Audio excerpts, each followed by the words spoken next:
Got it. Got it. Uh, toen even. Nee, dit ga ik allemaal afknippen natuurlijk, hè. Even denken. Ik ga jou even co-host maken. En dat doe ik omdat, mocht ik eruit vallen, om welke bijzondere reden dan ook, dan hebben we altijd nog een backup. Dan kan jij de boel allemaal draaiende houden in deze wereld. Nothing new, hè? Ja. Oké, ga ik ook nog even kijken of ik... mijn hemel, wat is dit allemaal? Of ik mijn schild. Ja, kijk hier, die.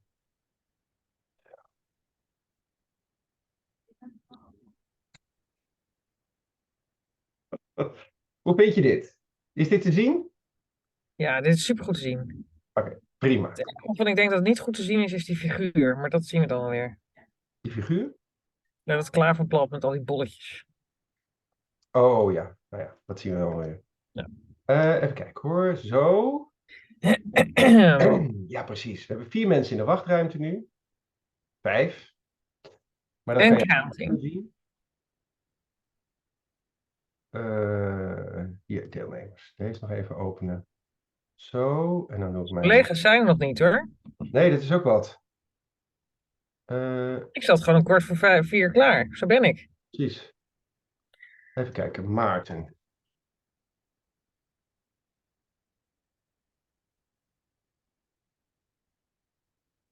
Maarten. Heeft hij de pijp weggegeven?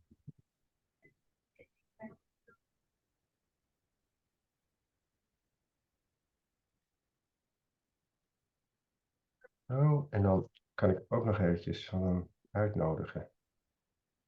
Uitnodiging kopiëren. Ziet hij niet? Zitten we met die CEST? Nee, toch? Dat zal toch niet? Wat? Dat we zitten met time difference. Oh my god.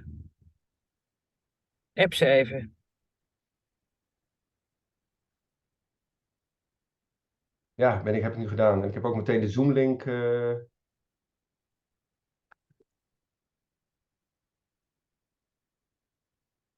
2 minutes. Oké, nou, meer kan ik niet doen. Dan moeten wij het maar doen, hè?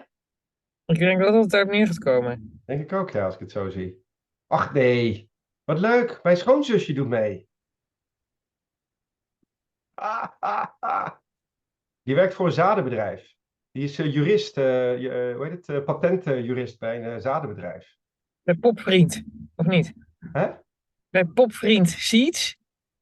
Nee, bij Enza Zaden. Oh ja, en ze zaten. Oh, wat grappig, ja. Ken je die? Ja, ken ik ja. Oh, wat leuk. Ja. Hm. Oké. En Caroline is er ook. Ah, Maarten van der Kamp. Zal ik even toelaten. Yes. Gelukkig. Nou, Maarten is er wel. Je moet beginnen. Ja. Hey Hey, Maarten. Maarten. Middag. Zeker, zeker. Waar op de wereld ben je, Maarten? Ik ben in Cambridge, maar ik ben om 9 uur gaan zitten en ik ben alleen een paar keer naar de keuken gerend om koffie te krijgen. Ah, Dus ik heb honger en zit eventjes te kijken van, hoe is het opeens 3 uur 's 4 middags uur. geworden? Ja, 3 uur 's middags voor jou. Ja. Ja. Hey, we hebben gewoon 80 mensen die zich hebben aangemeld. Ja, fantastisch. Dat is echt fantastisch. Ja, en inmiddels hebben we er 6 in de wachtkamer. Iets minder, 7. Laura Borge, die heeft zich net aangemeld. Ja, Elf. die is één in mijn eigen team, dus Dat dacht ik al. Jonathan, we're all admitting Jonathan. Yes, very good. Let's give them another 1 or 2 minutes and then we... well, that's the question whether we admit Jonathan, but hey ho. I already did. He's here. Hi Hello, there. Jonathan. Hi. Hi guys. Hi. Hello. Am I going Great. to? I am going to do something extremely exciting. Oh, I'm going we to go. switch my camera so that my background is not completely black. Oh. Mimicking Queen. Oh, too bad. Yeah. I mean, you watch it here first. We kind of get used to your style of Yeah, the Queen style. Queen. I like your jacket, Jonathan. Thank you. Really nice. Yeah. Okay, so we have 8 people now in the waiting room, and we're almost about to start. Let's give it 1 more minute, and then we're going to Or start. maybe we should let them in because it's on time. Yeah, Yeah. you're right. You're right. You're ready to start in a moment, Maarten, Yes. for a first couple of minutes. You are. You can do this. I can do this. Absolutely. Yes. What am I doing? Okay. I'll invite everybody, and then we're gonna start and rock and roll and rebel the cause. Is that it? Rebel the cause. Uh, Yes. Rebel with causes, but yeah, let's do it. That. Okay. Enjoy. Yes, you too. Yes.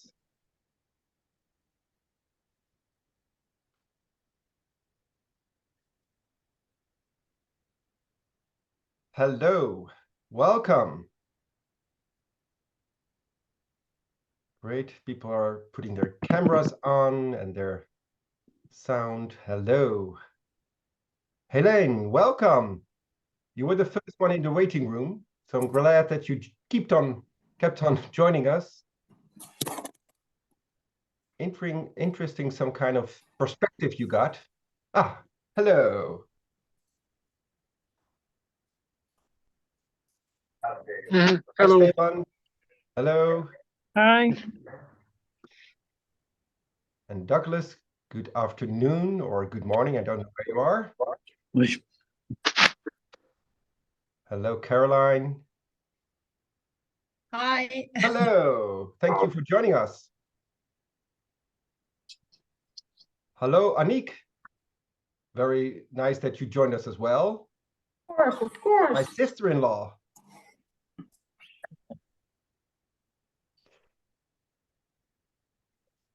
So if you could, it would be really nice if you put on your camera. We also have some interactive part of the program. It would be really nice to also see you if you are able to do that. Ah, hey, Sven.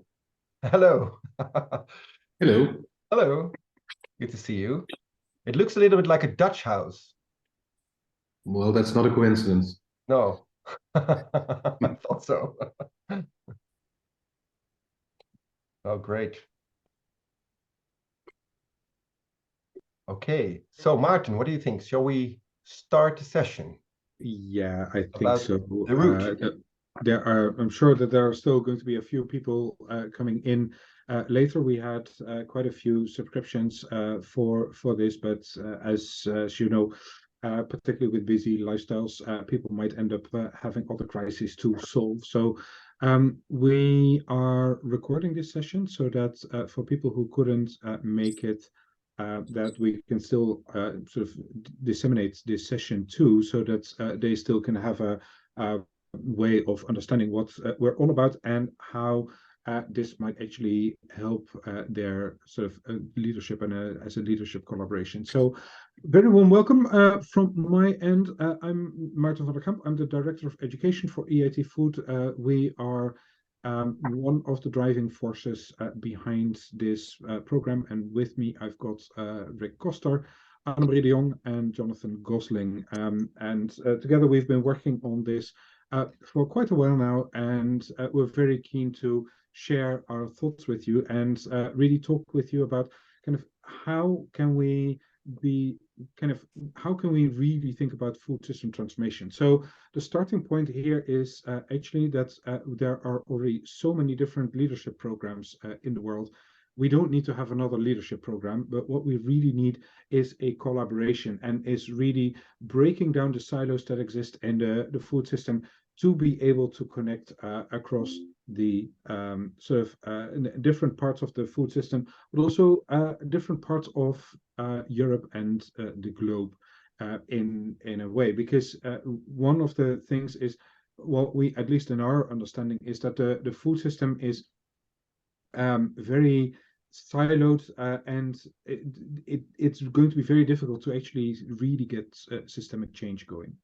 So what we are going to do today is actually to talk a bit more about what we've got in mind. We also want to be in conversation with you. So this is not just talking at you, but we really want to talk with you to understand what your particular challenges are and kind of where you see the opportunities to actually intervene.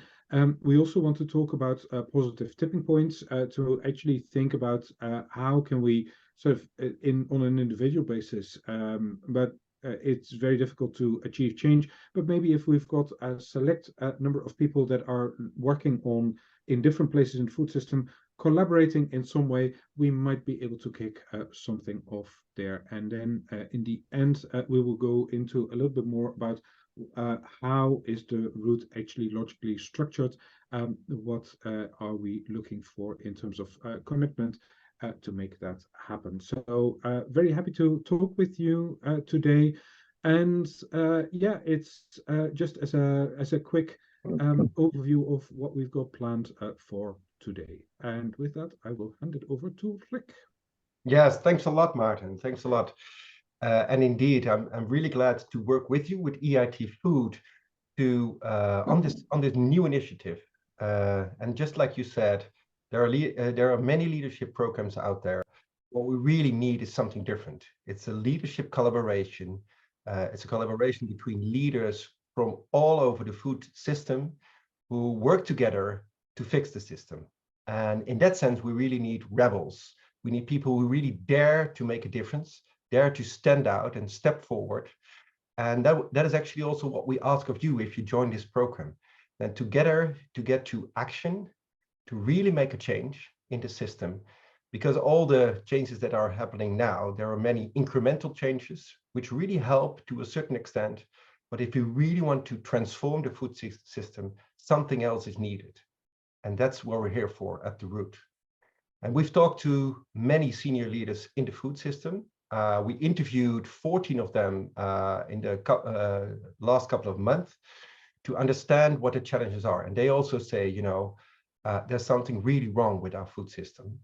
And what we need is to talk to each other, to really find each other, because the food system is so siloed. So we need to cross these silos within the food system, because the people from the different companies don't talk to each other, but also the representatives of the companies don't talk to researchers or to policymakers enough to really have enough trust to solve the real issues. And we need to do that. And that's exactly what we want to do at the root. We know it's a huge endeavor that we are at, but if nobody is going to do it, nothing is really going to change, and we need to do that. So I'm really happy that we have started already this initiative, which started it with 4 different initiating partners. So indeed, Martin van der Kamp, who's representative of EIT Food, the innovation network within the food system. And Jonathan is here, Jonathan Gosling. He's a former professor in leadership of Exeter University. Really glad that you're here and also joining us, Jonathan, on this endeavor. And Annemarie de Jong, who's my co-facilitator on this program, who also helps out in this program. And we have the group of the Global Systems Institute, who is I think one of the leading organizations on systems change. And we have Tim Lenton, who's one of their directors, who's joining also in this program. He can't be here today, but he will be on the program as well. And yeah, well, Annemarie, I'm really glad also that you joined us on this endeavor. What is for you important in this journey? Well, thanks, Rick. I'm very excited to be here. Since my whole mission and my company is aimed at creating a more fair and sustainable future for everyone. I'm the proud owner of a company called Better Future, so says it all, I guess, and work with a lot of leaders in order to bridge worlds like commercial businesses and not-for-profits in order to create movement. And I'm very excited for this program because I think if we're able to collect all the rebels in the room from different perspectives, different backgrounds, to be able to create a level playing field in which we create something new, not by talking about it, but really doing something. And yeah, for both of us, Rick, I think being in leadership and change for more than 20 years, it's something to say we don't need another leadership program. So we mean it. because well, it's basically our business. But I think for us, the main purpose of this endeavor is to make it not so much about you, but a little bit more about the world, or big time more of the world. So yeah, like we used to phrase it, it's less ego maybe in this program and more eco. So yeah, not just looking at yourself, but looking at the bigger picture and see how we can create a new connections and step out of the one-on-one interdependencies, which I think sometimes keep us from breaking barriers. So that's my intention for this. Thanks a lot. Yes, and I'm really glad that you joined this and that we're going to do this together. So if you look at the invitation that we have for you, if you want to join the route. So maybe we live in the best and worst times to change the rules of the game in the food system. Never before have its systemic flaws been more blatantly visible, but so is the opportunity to fix them. And we invite you to leverage your passion, your knowledge, and your network to step into a transformative program, gathering the brightest minds in the food to challenge the system beyond incremental change. So that's really what we want to invite you for.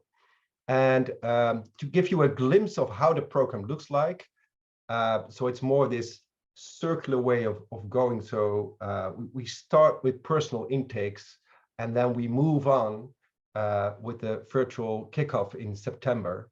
And then we have, we have done the live experience in Copenhagen. And then you can see that we have online interactive sessions to really guide you on some of the issues that are important in creating change. But also we have peer coaching circles, peer learning circles with a subgroup of the whole cohort to really go deeper into the own challenges that you face. So we have different kinds of way of working, sometimes facilitated, sometimes self-facilitated, to really help each other with the challenges that you face in creating real impact. And then we end in Berlin again for a live learning experience. And then we actually also pass on the baton to the next cohort. So it's really building on something together. So this will be the first cohort, but then the next one will be also part of the movement that we're making. So when you join in, you're actually joining in into the movement for many years to come, because that's what we need. And I can see these are actually the dates that are from the former one. So here you have the right dates. So these are the right dates. Now we'll make sure we send this to you as well, the dates, and so you can have a look also in your calendar if this fits you. So that's the program that we have. But to get a little bit more about the flavor, so the essence of the program, we made a small clip about that. So we want to give you this clip. Let's have a look.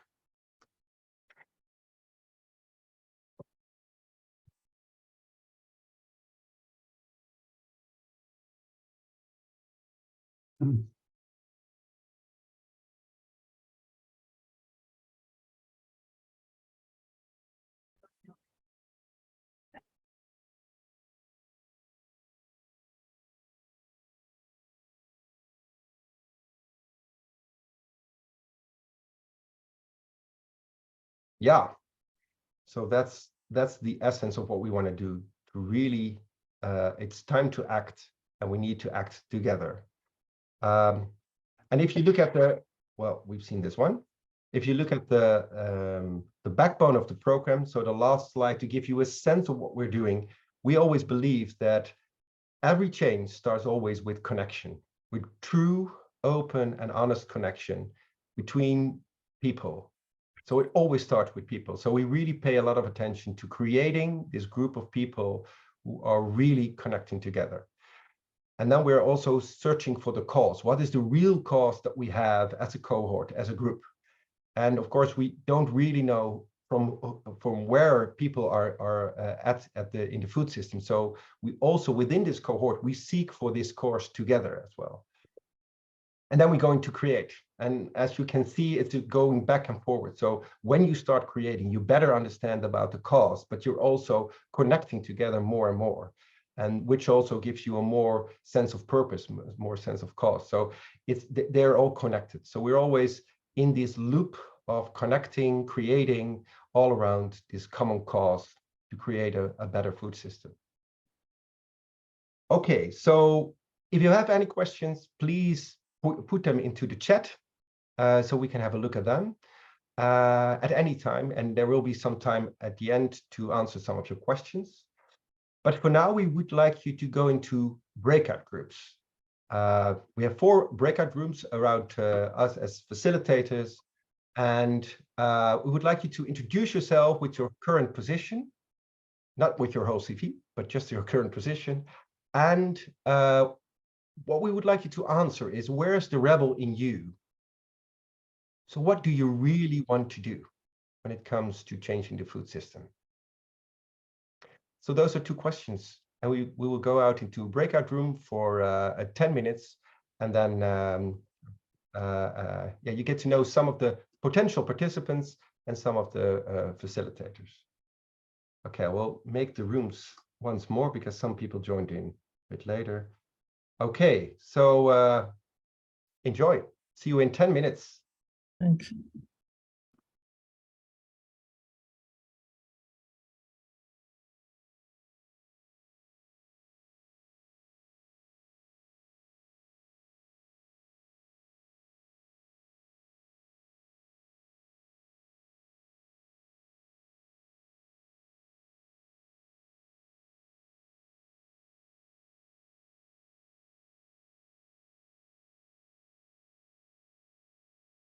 Hello, Clara and Piroska.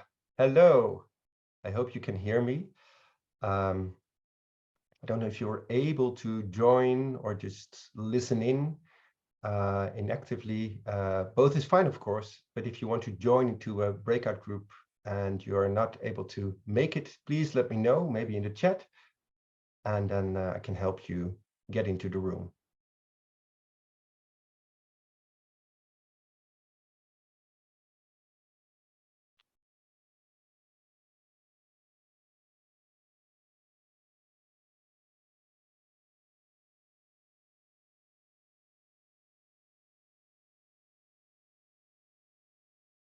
Vertical farm. We just start about this. And this is my why. To have vertical farmings and to see the children to, okay, let's have my internal vertical farming in our school. This is my rebel. Nice. Cool. You say vertical farming, right? Yes, I'm from aeroponics robotics. You know me. Ah, yes, I know. I remember, Stefan. You know me from Budapest. Yeah. From EIT Connect. Nice that you're here again. I think you have a dog, isn't it? Yes. Let's see. This is the little guy. Oh, hey. Yeah. And this is the variable of me. And this is our objective, to create a hub in Brasov from EIT to educate the northeast of Europe about future of evolution of the agriculture, because we have less water, but the population growing. What we are doing? This is the rebel. Okay, let's modernize the agriculture with vertical farming. And we need support because lonely, not good. Yeah, you're right. And this is my rebel. Yeah. Well, and Stefan, you point out one of the things that we really see is that people who really want to make that difference, want to be a rebel in that sense, they feel lonely. They feel lonely most of the times. They say, you know, where are my co-rebels? Well, I hope you can find some of them here at the root. Yeah, thanks. With Europe United can create that big massive. Yeah. Thanks, Stefan. Yeah. Who wants to be following? I'm happy to Yeah. follow. So I'm Caroline de la Maisonneuve. I'm French, based in Switzerland, and I work mainly with African companies, more precisely agribusiness entrepreneurs, smallholder farmers, sometimes government. Rebel in me is I would like to see more action. I'm actually very frustrated with so many talks, so many forums, so many. Well, I don't need to say more, you understood. So it's actually how do we transform all the great ideas, all into action, and have a real impact on the ground. So for me, it's also about supporting those SMEs in Africa and make sure that they rise. There is a real change in the farms on the ground, and that Africa, can deliver on, all the great potential they have. Wow. Thank you. Yeah. And what is the rebel in doing this, Caroline? I'm actually, I think I'm using all the connections I have, and I'm trying to, with some boldness sometimes, but shake, not hesitating to go talk to governments, large companies, because whenever I have an opportunity, doors open, and really, talk about the reality on the ground, in the field, and be the voice of those SMEs, of the smallholder farmers. And sometimes it works, sometimes not, but yeah.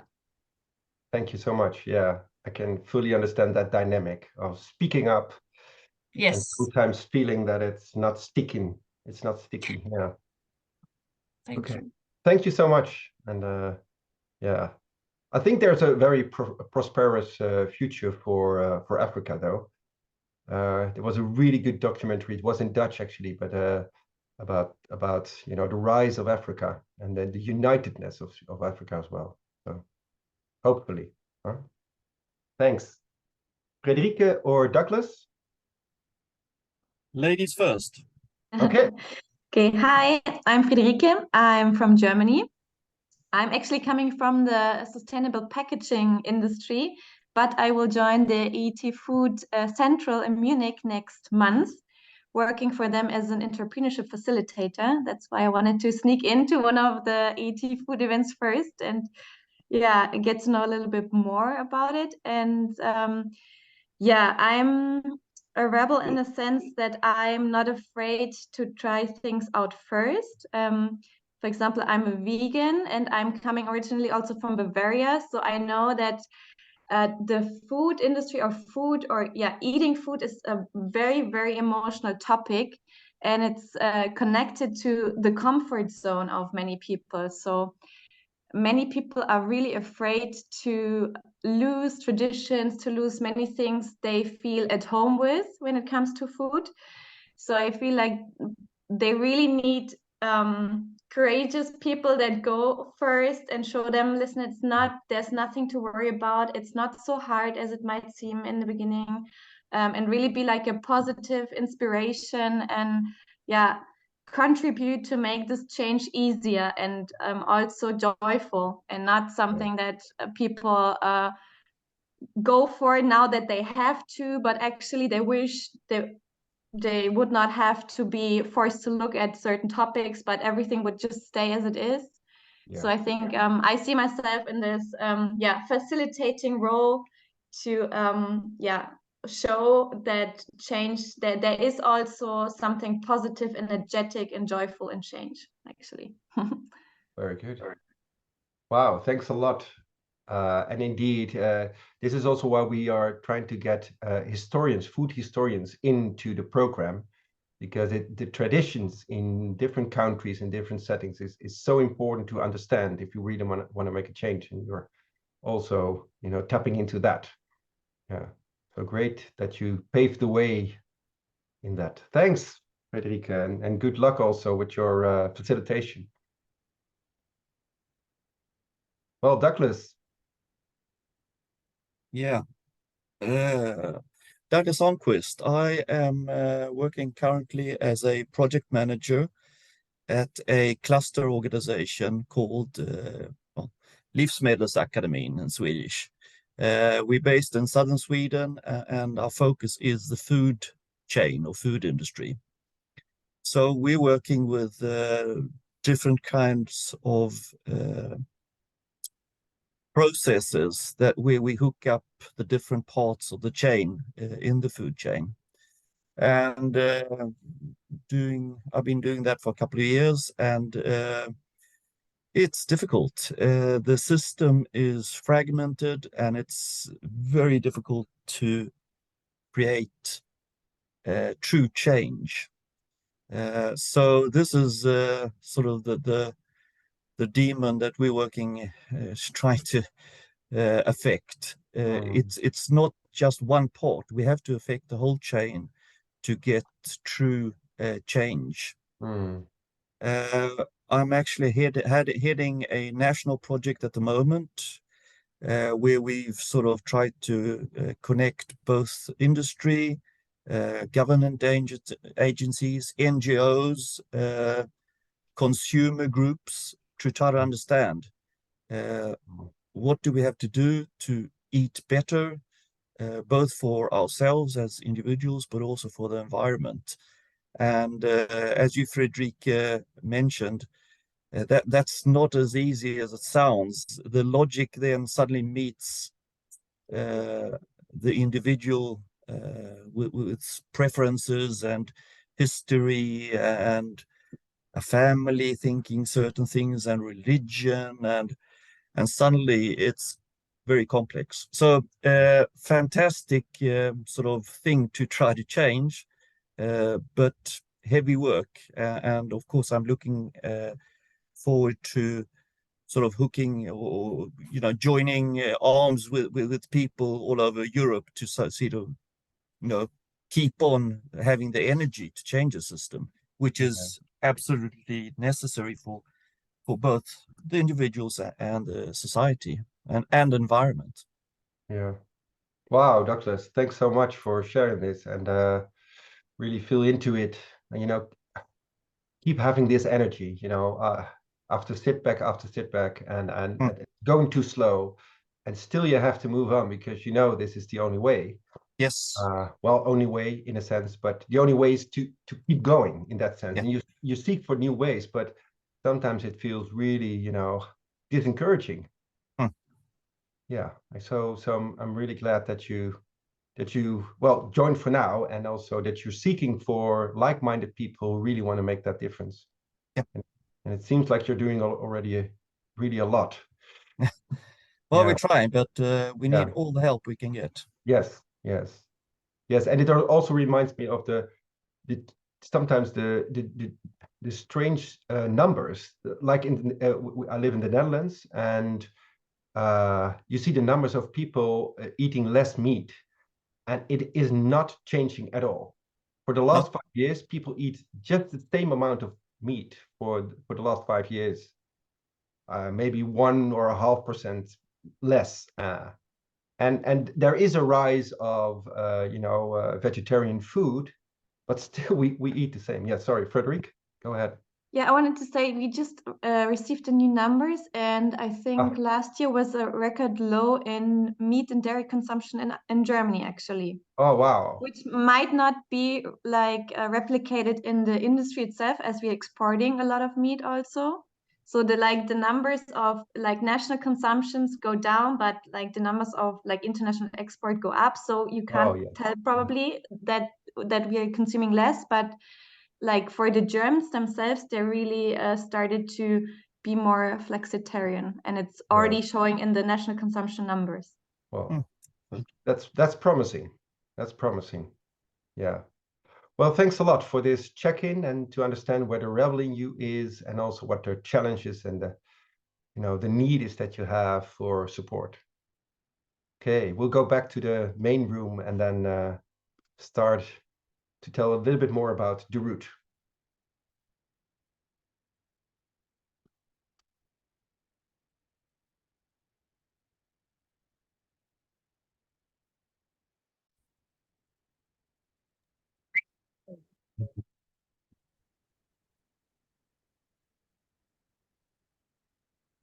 Okay, hello.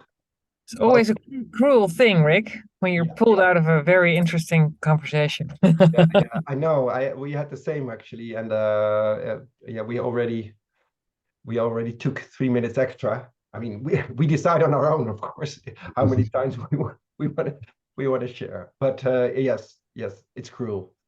So any from Jonathan, Martin, Annemarie, what was the talk about? What did you hear about the rebel in the participants in the rooms?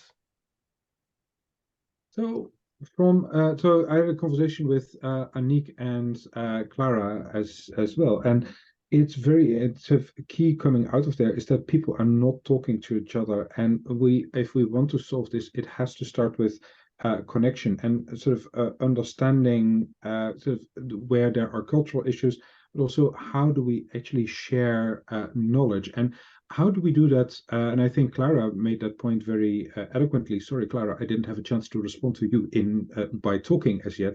But I think Clara's point was there about we need to do that right from a very early age onwards. But then it's sort of more broadly, it's of course, how do we expand this out over the entire food system? So very much the heart of what the root is about. Thanks a lot. Jonathan or Noreen? Go ahead, Annemarie. Oh, well, there was no doubt about the rebellious energy in my group. I talked with Michael and Sven and Helen. And I think what to me already kind of sparked is that coming from totally different backgrounds, either from healthcare or really from food and food waste and food alternatives, or if you have the perspective more from the farmers and fair wages and how you look throughout the whole value chain. We already had like a wow, let's get started. And there's a lot of what's stood out for me is also like we can come up with a lot of innovations from small startups. But if you don't really break down the old system, you can innovate like hell, but it will never change. And what I liked is that in the whole conversation about we need each other and a safe space to network and a playground to actually do stuff and replace the old system by something new, rather than start small innovations in a row. Wow. And I don't do justice to the whole conversation, but this is what we came up with. Well, in 30 minutes, that's quite a lot. Uh-huh. Can you imagine what we can achieve if we have more days? Exactly. Thanks, Annemarie. Jonathan? Oh well, I forgot about the rebel bit, but we talked a bit about what can people do. Jonathan. I know, I was very rebellious. No, not. I mean, a question came up. Lisa's a student, and she sort of started out saying, "Well, I don't think this is really about work for students. This is about for people who are established leaders." And I thought the same thing. I thought, well, hang on, some of the big shifts in what's happened and approaches to the world we're in and have been really done by young people getting organized and protesting. So it certainly got me thinking about, well, who's going to make these changes, right? And how are we going to work together across generations and positions to make these things happen? Yes. And I'm just trying to see. I think Annabelle's here. Sorry, Annabelle here, and Annabelle's working as a consultant across a whole host of different sort of systems change issues in different, all to do mainly to do, I think, with reducing emissions. And so this, Annabelle, tell me if I'm reading more into this than you were saying, but just the sort of challenge of relating very general system-wide systemic, as it were, dynamics to specific problems that, in her case, consulting clients face. Is something, and I hope we've got some ideas about how to do that. Oh, she says that's pretty accurate. Thank you, Annabelle. Well done, Jonathan. Yeah. Well, great. Thanks, Jonathan. Yeah.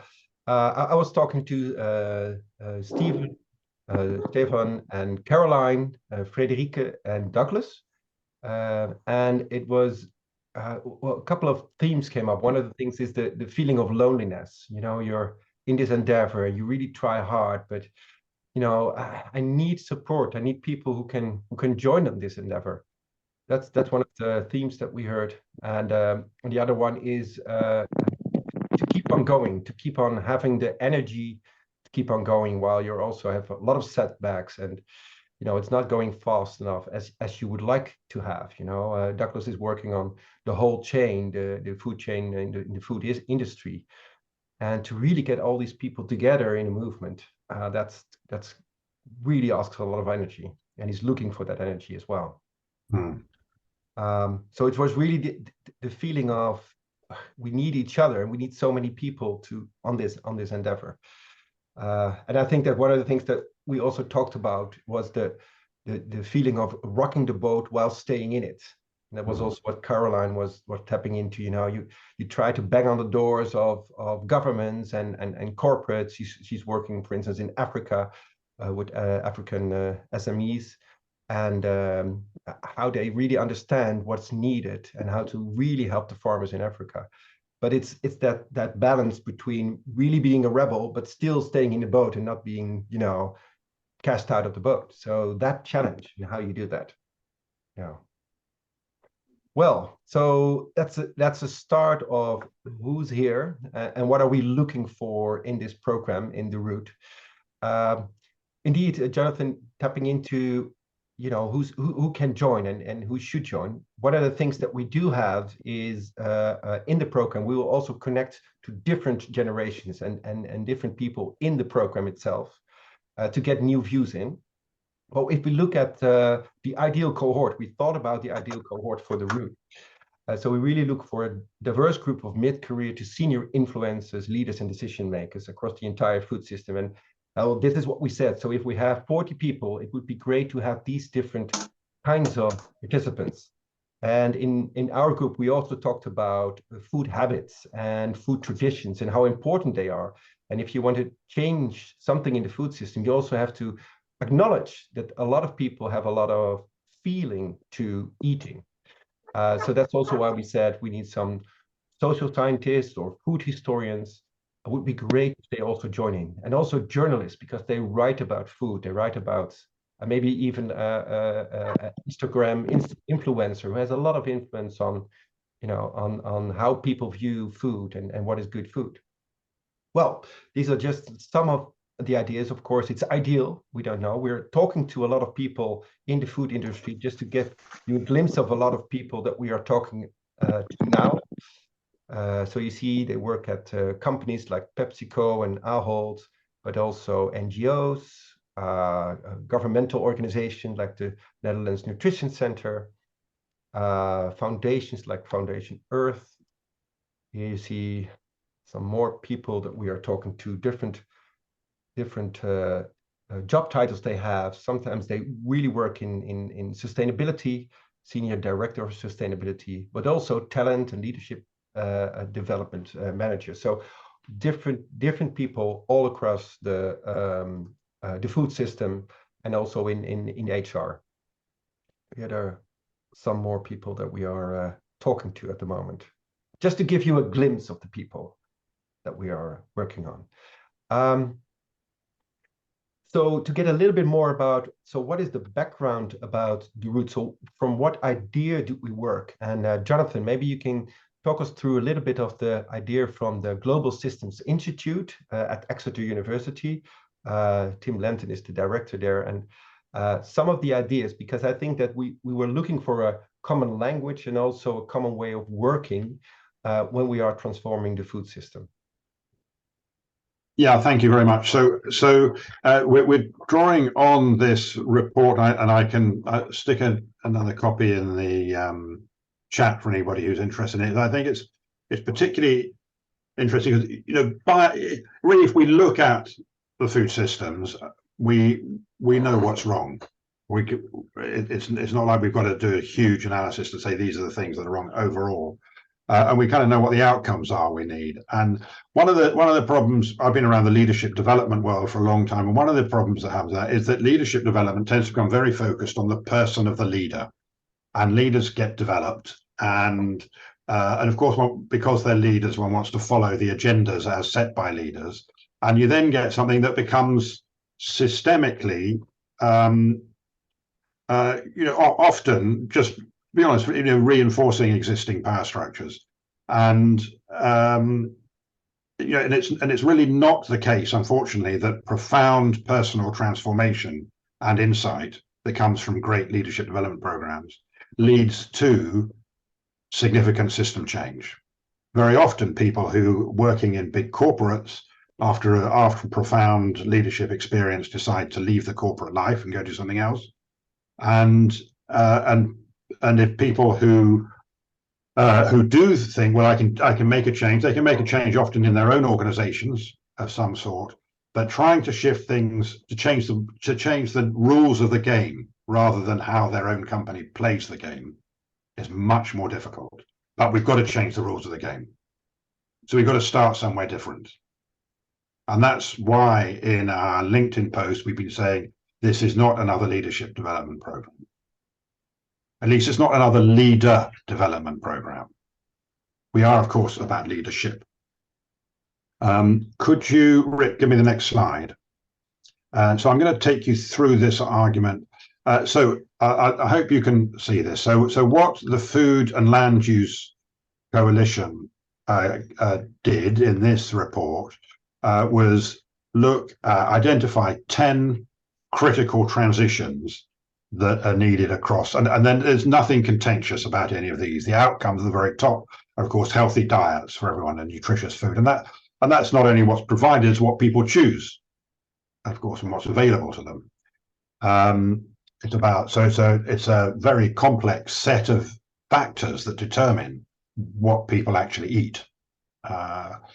And then what you see below that in that pyramid are a number of other different things that feed into that: productive and development and regenerative agriculture, and so on. You can read each of those for yourself. I'm just going to take through some examples of how that might translate into the sort of the initiative that we've got here around the route. But please remember this diagram to take a screenshot or something, or it occurs in that report.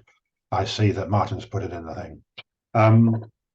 So what we can see that businesses in transforming these land use systems have specific roles to play, and not only businesses, of course, but also public sector organizations, regulatory organizations too. So this is just an example of the kinds of things that of those 10 critical transitions, how businesses can make contributions to each of those. Now, the next slide, Rick, please. And so this is conceptually what we're talking about in shifting a system is here we're talking about helping a system get into a tipping point where it becomes, the system moves to a new equilibrium, and that's what represented by this sort of strange bowl-like shape. If you have a system that is like this, like I'm showing with my hands, and the conditions, hold whatever the existing surface is right in the middle of the hand, it's very difficult to change. The only thing that will change that system is a radical collapse, and we may well be facing a radical collapse, obviously for all the obvious reasons.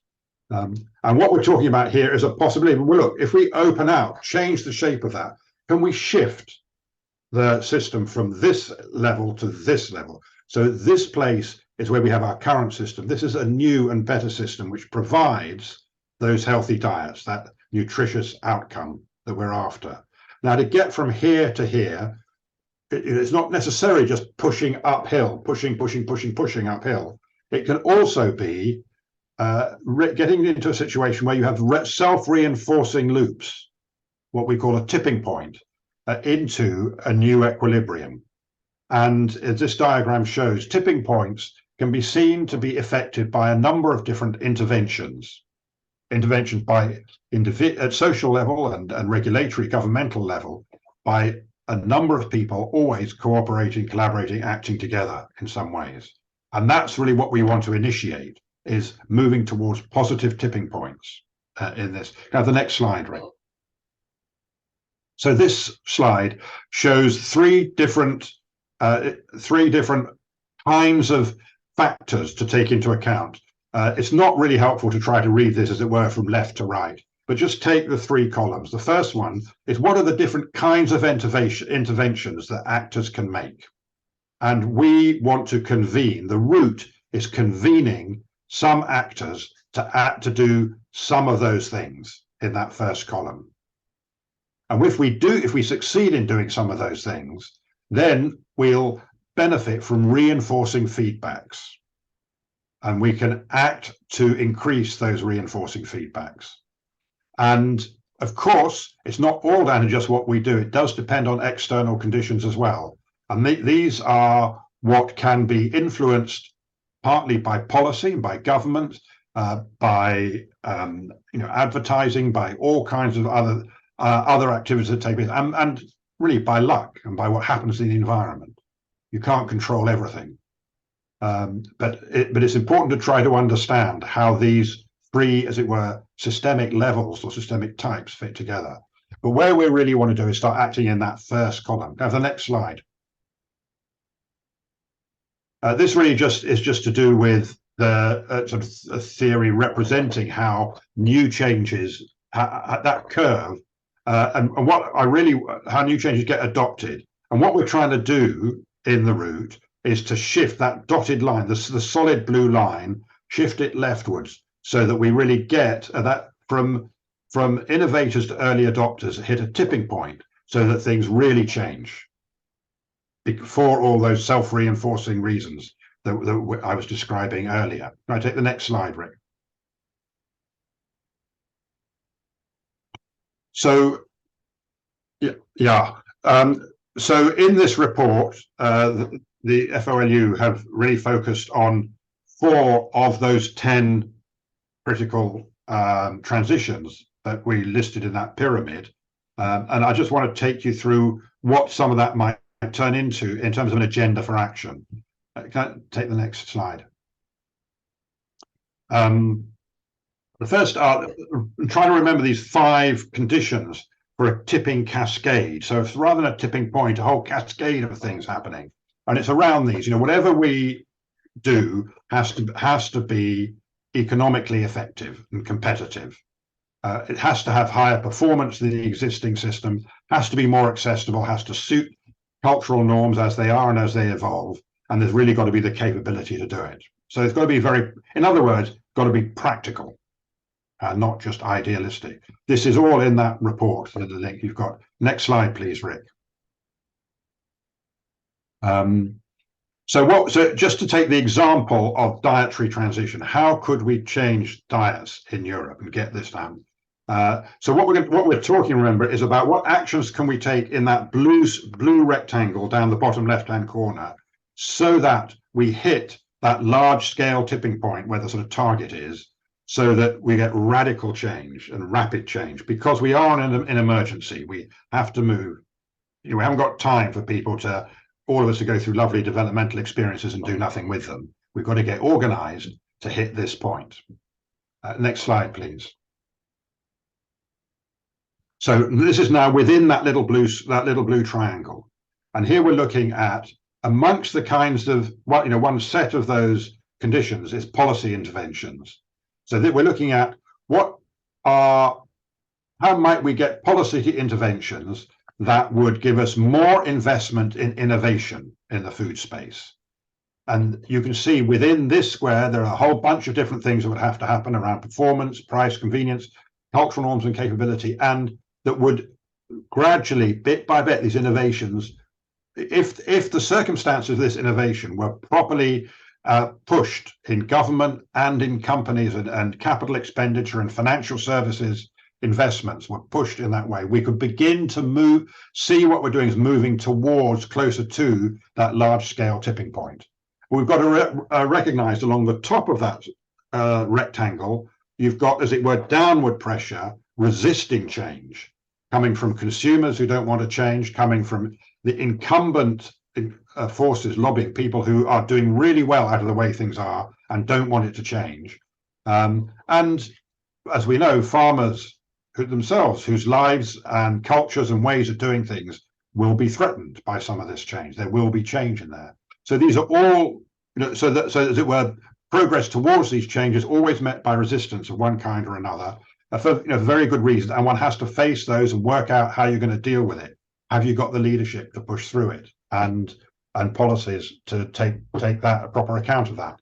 So that right down the bottom, or you can see that green line going through of the kinds of interventions. Okay, innovation and investment, public procurement, financial incentives, national dietary guidelines, advertising, marketing, and so on, and a carbon tax in there. And when these might happen in order for us to get this tipping point by 2030.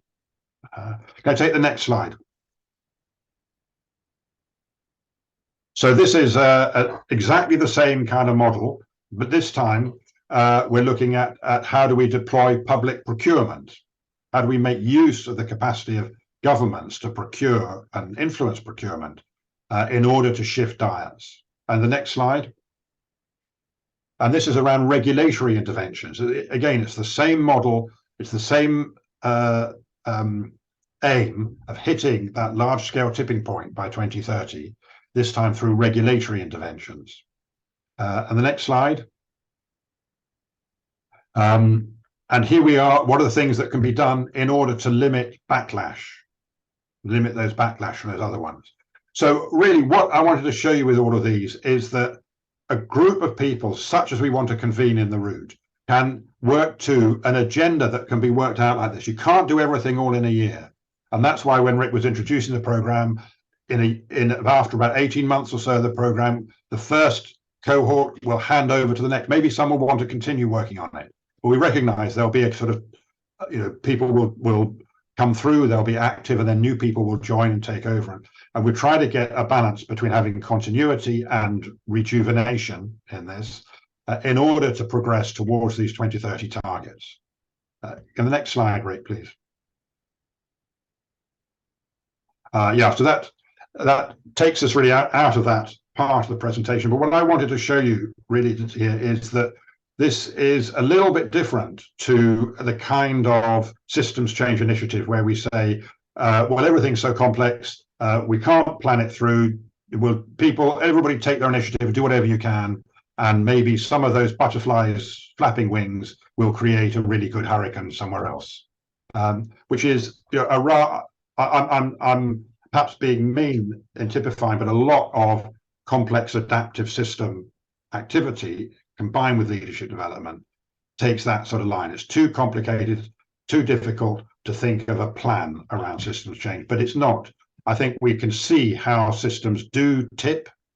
We see the conditions that make them tip, and we can work out an agenda to take the steps to get there. And we are now at such a critical point that we really have to sort of get organized. We have to get organized and act in that way. And that's what our aim is in the Root. And that's one of the reasons why, as Rick was saying, we're setting out, this is the sort of cohort we need to do this. Because these are the voices and the skills we need to have in the room. Now, as I said, Lisa issued me a question, but I've taken it as a very appropriate challenge about, well, we need some other younger people in the room as well. And I think you're right, Lisa, and we should think about that and how to make that possible. But that's our intention with the Root. Thank you, Rick. Thank you so much, Jonathan. I think this is the shortest lecture you've ever done on such an interesting and provocative and thoughtful topic. Thanks so much. And indeed, if you look at it, you can look at the document that we sent you, the PDF, but also these ideas also come, for instance, from the change in the energy sector, where you can really see that regenerative energy is now really above that tipping point. You can really see that it's going towards solar energy, water energy, and all kinds of other energies. So they really looked at also these tipping points. Also for electric cars, for instance, we're also past that tipping point. And we still are not there for the food system, but we can learn from those positive tipping points in other systems as well. And that's also where the ideas come from. So great, thanks a lot. So we have another 4 minutes for some questions maybe from you. So are there any questions that you have? Can you post it into the chat? If you have, please do. And indeed, Stefan also says we can do this by promoting in schools. Yeah, this is what we want to do in Romania, but we need support. Well, let's talk about that as well. I'm also doing that in the Netherlands at the moment with a group of schools. We become the first One Planet schools in the Netherlands to really help the young generation with this thinking as well. Yeah. Yeah, good food at school program. Thanks a lot, Michael. Yeah. And Jonathan posted also the article by Lenton et al. Yeah, merci, Stefan says. Okay, thanks a lot. So, sorry, Annemarie, you wanted to say something? No, I was just curious if there are any burning questions or. Yes. Can I maybe ask something in general? I saw the list of participants you are focusing on. What I maybe missed to some extent is financial institutions. Yeah. Because from my experience, they play a very important role. Yeah. In the field of transitions, and mainly also on financing of transitions. Yeah. Do you have any connections there, Michael? Not by head at the moment, but I can look for some. Of course, mainly focusing now in Netherlands and Belgium. So go to a Rabobank kind of institutes. Yeah. But I can think of some. I will come back to that. Yes, please. I think this is also important to note that we as EIT Food, we of course have our network as well, and we've got our network of impact investors. So we'll certainly look at that but it might also be that they have a different role in this as enablers, but there is pre-work that needs doing in order to actually work with that. So, but it's really an interesting point to think about. It's actually kind of, yeah, how do we deal with this, and how do we shape this going forward? So thank you for that suggestion. Because I also think that we need to understand their line of reasoning in the debate. Yeah, exactly. Absolutely critical. Yeah. Thanks, Michael. Any other questions or remarks that you have at the moment? So, yeah, Stefan. We must create the curiosity in the children. This is the big problem in this day, because, for example, I collaborate with a museum with science from Brasov, and I have my system in that area. But the children in the Romanian system of education do not have that curiosity. When we are coming to museum, whoa, 3D printing, vertical farming. That is our why I'm doing what I'm doing, to create that emotion. Okay, let's have the curiosity to do next step, because the curiosity and the emotion creates the knowledge. And this is my vision about EIT food education, to create curiosity in the children, because we have a little generation with some little emotional problems, and a lot of that. Absolutely. Thank you so much, Stefan, for this also personal mission that you have. And I think this is also to do with if we have our cohort and we look at the people who are in the room, we can really say, so what are we targeting, and what tipping point are we targeting for sure? Because that also depends on the people in the room, what their passions are. So we find for the common cause in the people. So please join in bringing this perspective as well. Very important. just because maybe there are other questions and other remarks, please stay. Because I also see it's 5 o'clock. We had 1 hour. Just want you to showcase the slide that we have. If you have more questions or you would like to explore further, please email me or give me a call. If you want to apply, this is also the link that you can go to. We have an early bird rate for if you're from corporate or from other companies, organizations, till the 30th of June. And after applying, there's also a personal intake with one of the co-facilitators. And we start really at the 7th of September. And the first live experience is also in September, the 18th till the 20th in Copenhagen, which will be a lot of fun and a lot of good thoughts and good actions coming out of that. So other questions, other remarks for now? I think from my perspective, this is really a heartfelt invitation to come and join. If this is really something where you see your role, you connect with your internal rebel, and you think that, yes, this is something that I want to be part of.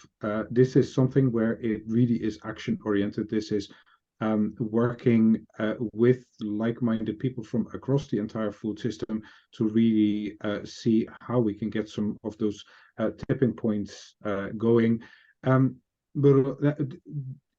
to really shape something that is completely new, unique, and developing that new language around collective leadership. And so how do we do that? How do we do this in a respectful way where it is no longer about sort of me being the ultimate leader, but how are we collectively going to be the leaders that make the changes? So heartfelt invitation from us to do this. We are very much looking forward to this and to build that cohort of people that really want to go for this, that bring in their agency, that bring in their networks, to make sure that this happens. So thank you very much for your consideration on that front. And as said, so if the details are there to get in touch, to apply, and or to have a further conversation with Rick about how this might work for you and for your organization. Thank you so much.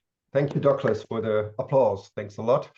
And indeed, if you're thinking about somebody else who should join, please also, if you send me their contact info, I would be happy to have a conversation with them as well to see if they also want to join this movement. So thanks a lot for now. If you want to stay for a moment, if you have specific questions or want to chat more about this, please do, or else we will hopefully meet you somewhere in the years to come. Thanks a lot. Thank you, Raj. Bye-bye. Thanks. Bye. Thanks. Bye-bye.